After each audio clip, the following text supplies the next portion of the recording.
All right, y'all. How are you doing? Facebook. All right, we are live at the after party. We're also live on my personal page. I'm your girl, Montanna. You already know how we do live here at the After Party Radio. This is a, special show. Okay, I got to look at my notes because I don't want to miss nothing for today. All right. This is a special show, and I decided to do something different that I normally do here at the station. We have a new show here, and I said, rather than, just push her in the ocean and let her figure it out, I said, let's do a one-on-one. I want to introduce you to the people. All right. So again, you guys, welcome to the After Party Media, where we introduce you to the voices behind the conversation. And today we're going to be sitting down with Miss Tiffany Reed. She is host of the upcoming podcast, Out of the Darkness, Let There Be Light. Now, this thought-provoking podcast will explore history, culture, community, faith, economics, leadership, personal growth, and issues that shape our lives and society. But before we officially launch, we wanted to give you the opportunity to meet the woman behind the microphone. Tiffany, how are you doing? I am doing absolutely amazing, Montana. Thank you for having me. Welcome to the after party. Yes, ma'am. Okay, it is a long time coming, and you and we were able to initially meet with Miss Claudia, queen of the community, y'all. She brings the people together. Okay, yes, ma'am. And you guys, I love the show because you were here. You were talking about history. Yes, you were ma'am. talking about culture, and I was like, yes, we need that. Yes, ma'am. Yes. So. Are you excited about this new podcast? I'm super excited, Montana. I'm super excited about this podcast. It is very much needed right now, and so I'm just ready to explore these new opportunities and these new dialogues that we are not exposing right now. Mm-hmm. And I think the community has a lot to say, especially right now. Right. Now, let me ask you this. Let's start with, who is Tiffany Reed beyond the podcast host? Like, who are you? I am a soldier for the ancestors. That's who Tiffany Reed is. I am a soldier for the ancestors. I am a chosen, and every day that Tiffany gets up, my goal is to educate. My goal is to liberate. My goal is to always listen to the ancestors so that I can move in the way that they need me to move. So when you think about Tiffany, or as to know me, you know that my every move is the move of the ancestors and the upliftment and the rise of my people. Really? So now, is this something that, was instilled to you as a little girl? Is this something that you just, because even in conversations with you, you talk a lot about the ancestors. Mm-hmm. You talk a lot about cultural experiences. So is this something that was imparted into you? Is this something that you just kind of picked up along the way and started learning about things? And no, I was born with this. A lot of people look at me and like, I don't get. Yeah, I was born with this. Growing up as a little girl, I knew that I was not the same. Like how so? How are you different? I didn't do the normalcy of young children, like wanting to go out and play. Things like I wanted to be around elders. Okay. I wanted to do the things that elders did.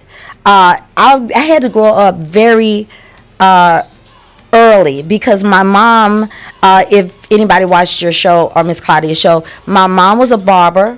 My grandmother was a beautician. So we were either in the shop or we were doing activists, working in the community. So I really didn't really have time to be a little girl. Okay. So I've been in this, and again, like I said, I was born in this. My mom was an activist, so we've always done work in the community in the Dallas surrounding area. It's so funny, like listening to you say that. It made me think, like, in my younger years, even now, I find myself being what is the word I'm looking for? Like attaching myself to older people, older women.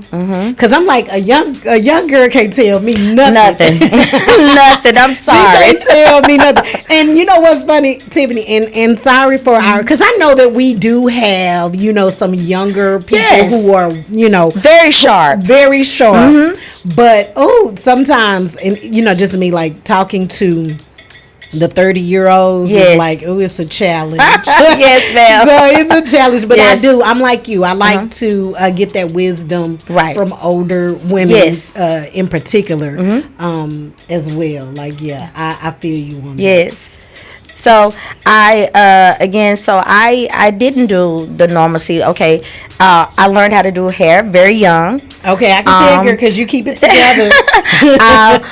We have always been in fashion, but again, I don't want to. I'm gonna look, guys. I will talk about me, but I'm gonna also dip in the past as well because I've dwelled in the past. You know what? I want to say something, and you were. I think you were about to hit on it, but I thought about this yesterday when thinking about having this conversation with you, because you and I had a lengthy conversation last week, and I was thinking.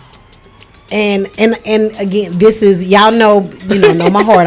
Don't want to offend anybody, but there was a time when you had to look a certain way to talk about culture. If you didn't have locks, if you didn't have a certain attire, and like seeing you, like you said, you like the step, okay, but that doesn't mean you're not culturally aware or you don't know what's going on. I'm like, why can't we be woke? Yes, and like Chanel, and still appreciate fashion. Exactly, and I've been in fashion, but guys, listen, look at this.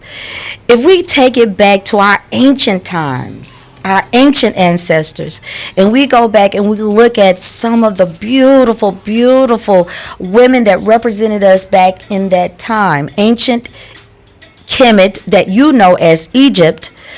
If you look at the women on the tombs, they were so very beautiful. We brought that fashion, makeup, perfume, hairstyles. I mean, it's just, and I don't understand why we can't represent that in, like Montanna saying, still be woke. Yeah. Wear your Chanel, wear your Gucci, however you want to do it. Me personally, I'll do it, but again, I want to represent mine. I want to represent my people. And a lot of us need to understand, a lot of those, the Chanel, the Gucci, the Coach, all of those things, please do know that did come out of a melanated mind. It's just somebody has taken it over and represented it. So we are fashion. We are the look of the world. Everyone looks to us for fashion and design. Trend-setting, period. We are trendsetters. Yes, right. We are. We truly are. Let me ask you, the title of your podcast, Out of the Darkness, Let There Be Light. What inspired that name? What inspired that name was, and I have to be honest with you, that is the reason for the show. There is straight honesty, but also there is love in it.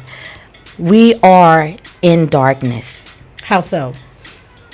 We have been under a spell for 350 years. And we have allowed others to think for us and to speak for us to a point where we don't know how to think for ourselves. So a lot of the information that will be shared on my podcast is going to be things that you are not aware of, and maybe you are aware of. So coming out of that darkness now into the light, just in the beginning, I just thought of that, thinking that everything formed out of darkness. You formed out of darkness. We are matter. We are the universe. We are part of the universe. We're one with the universe. And so, but out of that darkness comes light. So now you have the light, you have the intellect or the ascension to what is going on around you. Awareness, because to ascend or be in the Christ-like way is to be aware of what's going on around you. So I chose that purposely. What do you think that we should be more aware of?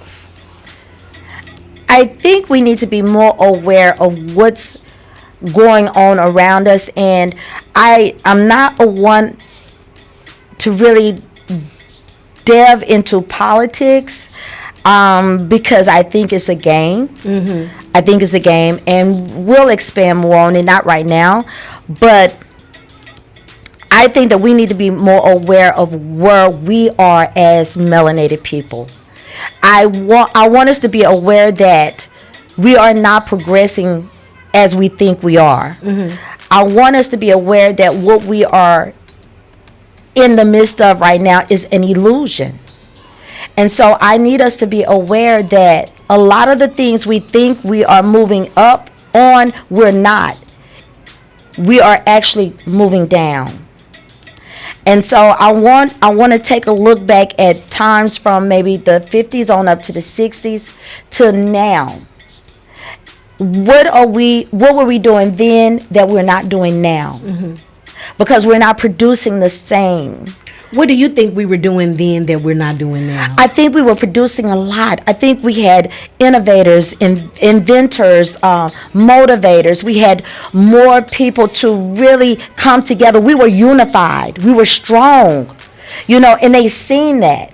They seen how strong we were and how we stuck together. We had over 60 Black Wall Streets. We did not just have Tulsa. And we had some great people to build those Wall Streets. You had Madam C.J. Walker. You had Miss Mary Walker, who started the Penny Bank. Not even that, we had our great Mary McLeod Bethune to start a Wall Street in Miami. So we had these major Wall Streets, and we supported each other. Mm-hmm. We supported each other. We didn't necessarily need white, the white economic or the white dollar. Mm-hmm. Or their white establishment. We had our own, and it was better. Right. Now, what do we have? We don't have anything now. We don't have anything. We don't produce anything. We don't produce underwear. We don't produce toothpaste. We don't produce anything. We're not manufacturing anything. We did back then. Do you know we owned 500 bus lines? We had over 500, and we serviced everyone, not just black, white. We had cab companies, black cab companies. The Forest Theater that they're now redoing here in Dallas. You're a Dallas yes. Native, right? Yes, I'm a Dallas native. Been here all my life. Okay. And that theater used to bring the most talented people that we know. James Brown. The Temptations, everyone from the Motown sound, everyone came to Dallas. Tina Turner, everyone came to Dallas. But the Forest Theater was one of the most major spots for Dallas at that particular time. Now they're redoing it, and they're going to bring back that essence, but it's going to be a different vibe. But at least they're going to bring that back, and hopefully it'll build South Dallas back to where black businesses want to come back and establish themselves again, because we had that before, and now we don't have anything. You see that our businesses have been taken over by Hispanics, which is okay. It's been taken over by Arabs. From these people from this country. I've never. I went to South Dallas and I'm gonna talk quickly, but I went to South Dallas and I looked at all of the establishments that used to be, because I grew up in South Dallas. My mom and my grandmother businesses were there, and so I know Good Luck's was black. We had Henderson Chicken was black. I mean, pretty much everything over there was black. The meat market, the fish market, everything, barbecue, everything was black over there. But now if you go over there, it's not black anymore. I think a lot of that because I'm a Dallas girl too, South Dallas. I went to school in Lincoln, and my father also had a business in South Dallas as well. And I will tell you, it is so interesting. Miss Claudia, they were doing they were talking about Joppy last week. She had a guest in. They were talking about Joppy, and they were talking about a house that is in Joppy that is $500,000. I didn't believe it. I said, no, that can't be true, Miss, because that's where my dad's business is, in the Joppy area. I said that can't be true.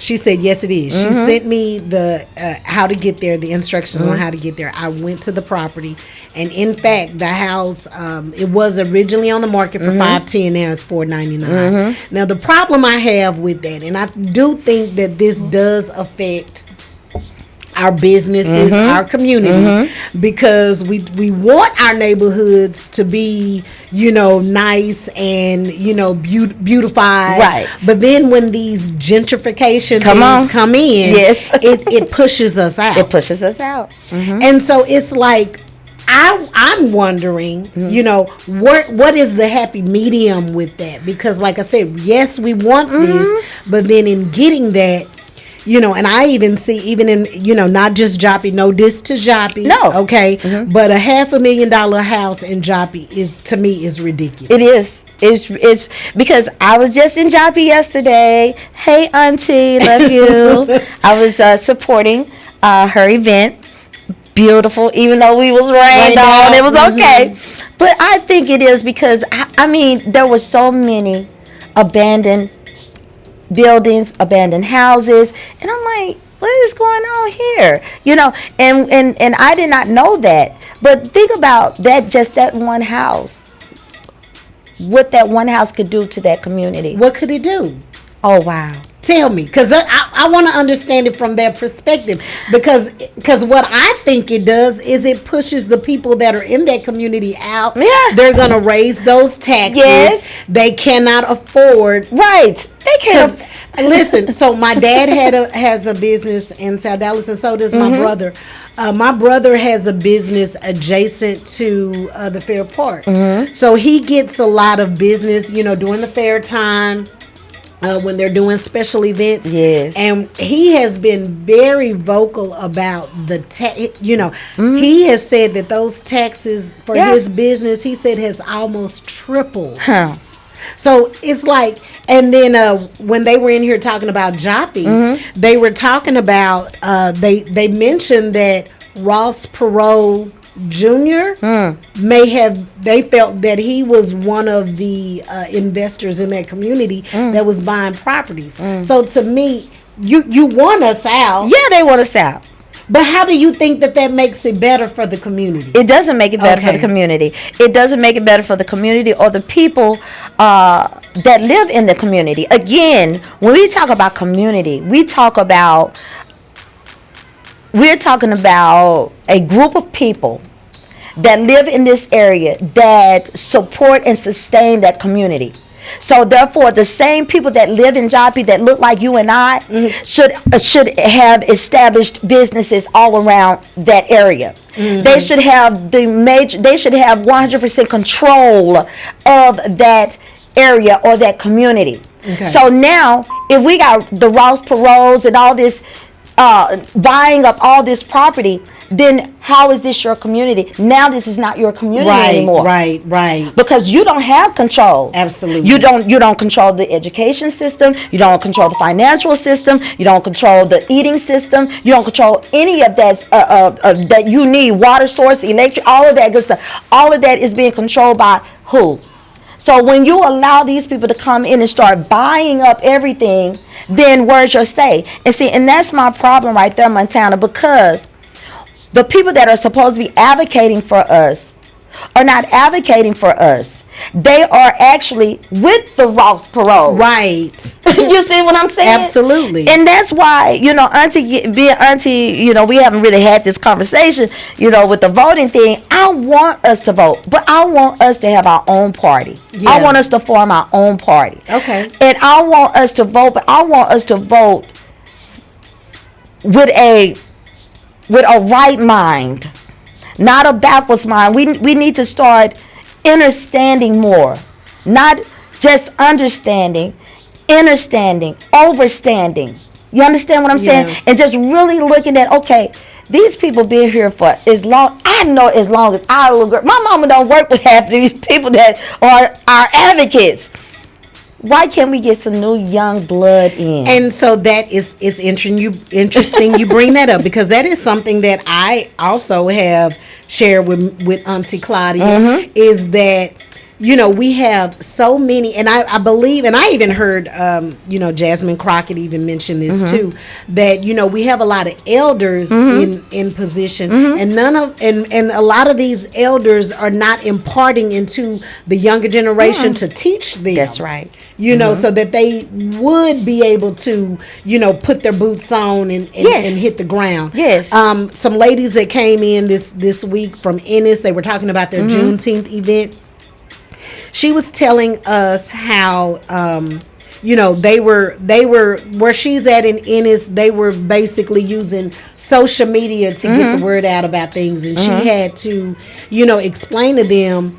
The elders are not on social media. They don't know how to use it. So we got to find a different way. She said it took them 9 years to get special announcements put in the water bill to go to the homes. Because now they can ensure that the people know, because this information is going out. But she said it took 9 years to do that. So just think, if let's say you started that project, you didn't include, the younger, a younger person in on what you were trying to make happen, and something happened to you. Yeah. Then what happens to it? Goes dead. Right. It goes dead, because this is the thing. I respect my elders, Montanna. Before I make a move on anything, one thing I do is I fast and I converse with the ancestors. I mean, verbally speaking to the ancestors. And then I move on to an elder in the community, maybe, and Claudia, maybe someone else. Because I got to get that energy. I have to get that approval. But one thing about it is that our elders feel like we cannot take the torch. They feel like we're going to mess it up. I promise you we won't. I promise you, if you just let us show you. Because you are still let me do this. You are still operating on an old paradigm. And I think me and you talked about this. And we are now on a shift. And we cannot continue to be on that old paradigm, because if we continue to stay on that old paradigm, this is what it does. It keeps us bound to the first set of rules instead of making the new rules for us to be able to progress and move forward. Now, when you start bringing in these young children are very intelligent. They're moving outside of the box. Yes. They're thinking farther along. So why can't we start bringing in some of that new energy? Why can't we start moving toward the future? We're the only ones that are not moving toward the future. We want to sit right there on that old paradigm. Now, let me ask you, what do you believe are some of the biggest issues affecting our community today that aren't being discussed enough? Unity. Lack of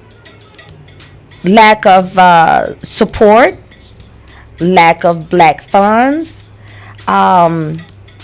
We don't have the support that we really, really need. Again, going back to our elders that are in leadership, they're not supporting the younger group. They're not supporting our ideas. They're not saying, okay, well, let's come together, let's pool our resources and let's do that. For one thing about it is, and I'm going to go ahead and put him on blast. One thing about it, I went to my brother John Wiley Price. I seen him at an event, at a church event, and I was telling him about a building that I wanted to get right down, not too far from here, before you get to the Longhorn Ballroom. Okay. And I said the guy only wants 5.9 for it, and I said I think that we can do some amazing things with that building. And I gave him the insight. I told him about the programs and this, that, and the other. And I said, to be honest with you, the building will pay for itself. It will pay for the programs and the things that we were going to, be holding in it. Mm-hmm. Okay. Now, we're talking about a program, Aduka Bees, that is going to be supporting after-school programs. This program actually travels. These children travel and learn about their history and culture, real culture. Mm-hmm. Because the culture that we have now is an integrated culture that we had to assimilate to when they came into our lives. So we just kind of put soul to their culture, because this culture is not our culture. Right. So at the end of the day, again, what's hurting us is that we don't have the support of our elders. We don't have the support of finances to back us. And we don't have a lot of black-owned businesses, or we don't support those. That's what's hurting us, Montanna. And I see. So how has your faith personally, or your personal journey, or your life experiences shaped the way you view the world today? Education. Learning about the past, and not just the enslavement period, but before the enslavement period, and where we were before. And I know that being the first people to ever walk this planet upright and giving the world everything that it has, I know that we can be a great and mighty people, like our brother Marcus Garvey said. And so I hold on to that, Montanna, because I know that we can do that again. But we have to come together and listen to one another, and not just talk at each other, but listen. Again, bring in those young people with those ideas. Bring them in so that they can speak. Okay, you did it with Martin Luther King. Martin Luther King was only, 26, 27 years old. And you took a chance on him, and look at where he took the world. Malcolm they were the same age. Mm-hmm. You had Medgar Evers, he was young. Okay, you had a whole bunch of people that were young that you trusted to lead the world or lead us. And then look what they did. So why can't we do that again today? Why are we still stuck on the same old mindset that is not moving us anywhere? And that's my thing right there. Some of that, my first mind is I want to blame social media for that. I really do. Technology. I really do. Mm-hmm.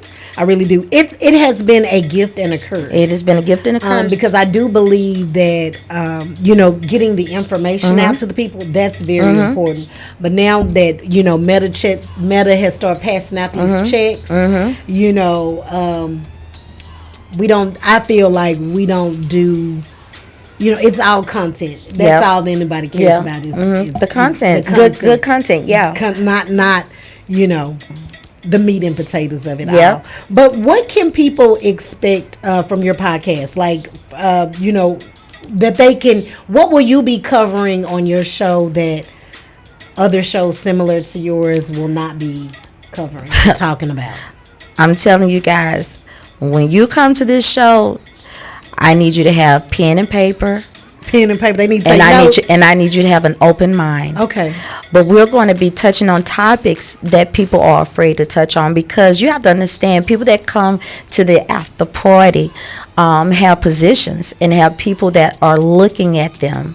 And so they have to kind of tone it. They want to say what they want to say, but they can't. They have to say it in a manner that is acceptable, where they're not offending the other part. But I'm going to tell you something about Tiffany. She is very unapologetic, and I'm going to say what I have to say, because the ancestors speak through me, and sometimes I can't shut them up. I got to let them do what they do. So when you come to this show, you have to be ready, because you are going to hear some things that you might think are offensive. It's not. We're going to do everything in love, everything in respect, but you have to understand, you have to hear these things, because if you don't, how are we going to get better? And if listeners could take away one thing from every show, what would you want that to be? I want you to take what we say, the solutions, and we want you to put them in effect. We want to see effect. We want to see movement. This is a movement. My show is a movement. Okay. We're opening up, and this is a movement. This is a revolution. This is a revolution. And so what we talk about on this show and the solutions that we bring, we want you to implement them. Implement them in your neighborhoods. Implement them, because we don't have communities. We're getting there. Mm-hmm. But implement them in your neighborhoods. Start building. Take them to the schools. Take them to your churches. Ask these questions. Do it. We want to see movement. We want to see results. That's what we want to see, Montanna. Now, I know you are an avid book reader. Yes. What is one book that everybody should be reading right now? I want everyone to read right now The Miseducation of the Negro by Carter G. Woodson. Okay. That is the first book I want everyone to read. And on every episode of my show, there will be books that will pertain to whatever episode or topic we're talking about. And I want you to get those books. Please get those books. It is very imperative for us to build those libraries for our children. Now, do you do audio books or do you read them? I read them because I study and I research out of them. So I don't do audio. I don't really have time, even when I'm working audio. out. Do you? That is how I can do it, because I'm always on the go. Oh. And so to sit down and be I'm reading a book, I get in my car, it's playing, in between, whatever I'm reading. So I do I like books, but I like audio because, like I said, just my lifestyle. And I retain it. So it's easy for me to do that. Well, Montanna, look, you guys, hey, let me tell you something.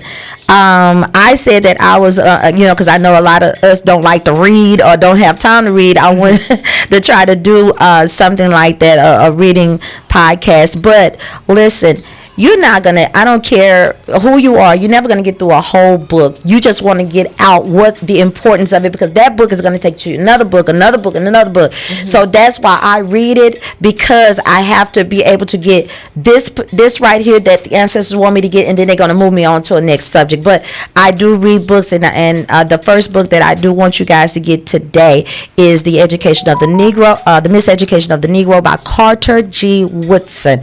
Get that book. You don't have to read the whole book, but just get enough of it, so when you come on the show, then you'll understand where we're going with the show. Okay. Now, what gives you hope right now in the day and time that we're in? What gives you hope every day? You, Montanna.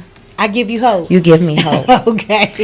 And I'm gonna say, let me tell you, yes. Okay. Let me tell you why Montanna gives me hope, because without this platform, you wouldn't even be able to see the things that she bring to you. Miss Claudia, for instance, the people that she have on her show, me. So Montanna gives me hope, because with that hope, that means that we still can be able to pursue what we're trying to pursue in our lives and build ourselves back up in the community. So thank you so much for having this platform for us, Montanna. Thank you. Thank you as well.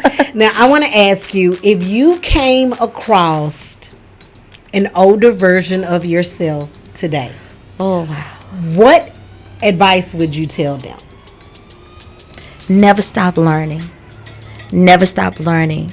Never be afraid to touch on your history. Never be our story. Let me put it like that. Never be afraid to touch on our story.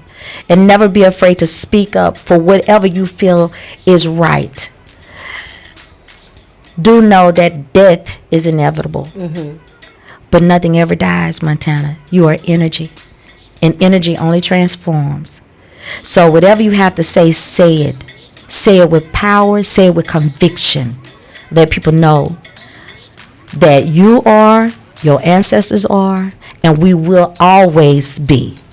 And that's what I want people to understand. And when I'm older, and as you go through the show, you'll understand. So keep these words that I'm saying, because they're going to resonate, and and throughout the episodes of the show, you're going to be like, okay, I get what she's saying. Now, your first episode is next week. Yes. Saturday at noon, you guys. So, and you're doing the second and the fourth Saturday of the month? Yes, ma'am. Okay, at noon, the second and the fourth Saturday of the month. You know, you can always watch her show on the After Party. Yes. I know you're going to have your own channels as well, and we'll make sure to get that information out. But what are we going to have from you for your first show? What is that going to be? Look at Montana. Montana, you know better. Look here, guys. We're going to be talking about, and Auntie told me to be careful because she said, "Watch what I say and don't put it out there too quick." But it's